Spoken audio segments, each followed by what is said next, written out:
Here with me today is Neal Dallas from Business Depot Legal. He's going to talk to us about the great wealth transfer, and we're going to share with you some of the 5 top tips to make sure we get right with wealth transfer. But first, what's actually happening with the wealth transfer? I mean, we're in it right now, aren't we, Neal? Yeah, that's the thing. I think people think it's happening in the future, and we're already in it. About 1.5 trillion has transferred since 2001. Wow. And we've got about another 3 trillion to go before 2050. So we're in it. It's happening in a different way to what I think we thought it would happen. What do you mean by that? Well, I think going back 20 years, we thought it was just going to be a death event. So all the baby boomers were going to die and hand it over. Yeah. And what we're seeing, for a range of reasons, we've got cost of living pressures, and we've got people living longer. Yeah. And we've got people wanting to see the benefit handing over to the children. And so we're seeing people needing money, the kids need money or the grandkids need money. People want to see the gift happening with a warm handshake rather than a cold handshake. Yeah. And so it's driven a slightly different feel to the wealth transfer. We were in it, and that's part of the thing that we're not really sensing until you stand back and go, yeah, it's actually happening. In some ways, it'd probably be easier if it happened through a death event from a legal sort of perspective. Legally, depends who you are. Yeah. In the But obviously, the parents in this situation, they want to see the happiness in the kids' eyes, I assume, and the grandkids, like you say. And that's, I go back 10 or 15 years, the first time I suggested to someone that they should do it this way, and it was mum handing over to her son, and she goes, oh, that's a good idea. And she had some real joy out of seeing that. I actually think it's one of the hot topics out there, like that I'm asked about a lot, about how do we help little Johnny out or whoever in what's going on in their world. We're seeing mums and dads walking around with their kids to help them buy their houses these days, aren't we? Well, the other thing we're seeing is that it's skipping a generation. Yeah. So we're seeing the kids are okay, they've been set up or they've done well, and it's almost skipping a generation. So there's a big chunk of money that's handing over to the grandkids, and that's, we need to manage that as well. So I mentioned there before the idea of mum and dad helping kids buy a bigger house or something or other that suits their overall sort of family. I suppose that leads to questions around the banker mum and dad. What can you do to make sure we get the banker mum and dad sort of arrangements right?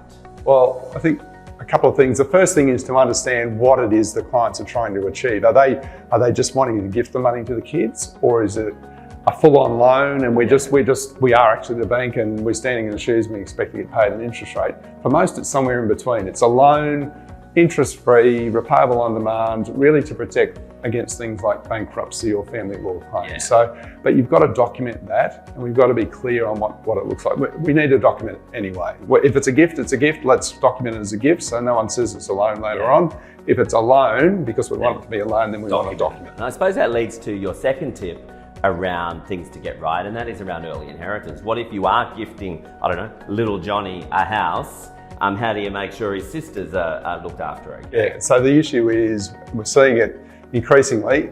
If you've got a nice, neat family like mine where you've got one child, easy. But if you've got more than one child, if you're giving Johnny $1 million and Jane's missing out because she doesn't need it or want it, or we've got children who say, we don't want the money. So I've got a family where there's 6 kids, and one of them said, I don't want your money yet. Yeah. So how do you deal with the inequality at that stage? Document it, keep track of it, make sure there's loans in place, make sure the will talks to that. I know I had a situation the other day where there was actually spreadsheets for each kid of all the money. That will promote all other sort of types of discussions, I think.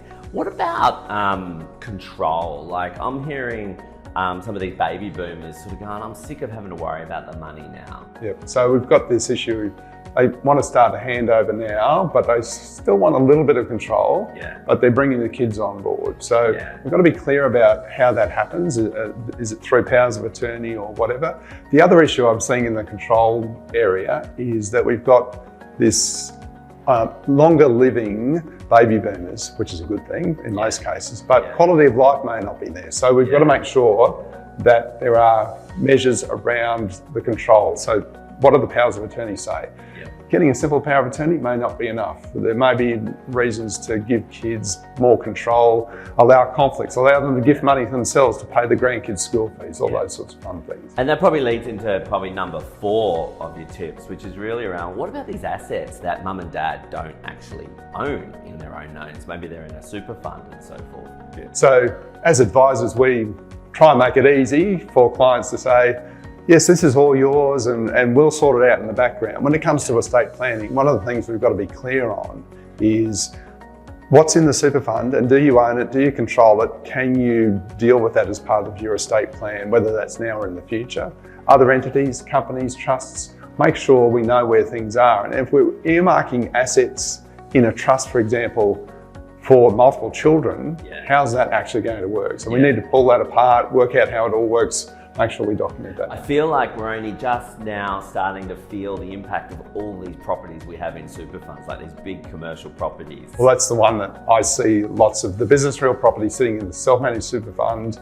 Mum and dad are retired, the kids are come on the next generation, but how do we make sure that property stays in the family? Because on mum and dad's passing, in most cases, we have to pay a benefit out. So how do we deal with, can we bring the kids in? So managing all that. And if it's in super, you've got your death duties and so forth to happen. Sounds to me like it's not that simple, Neal. Oh, well, it depends. We try and make it as simple as possible, but let's not oversimplify it. And let's not think that a simple will is going to cover it. Yeah. So it sounds to me, Neal, like it's a lot more than just getting your wills sorted. There's a lot of planning to go in place, look at where your assets are at the moment, and almost a bit of stargazing as to what you want your family to benefit. And so forth as well. And I think the notion that estate planning is just about doing wills and powers of attorney, to me it's a broader, it's look at all the estate assets and look about how are we getting those assets to the people that we want them to go to.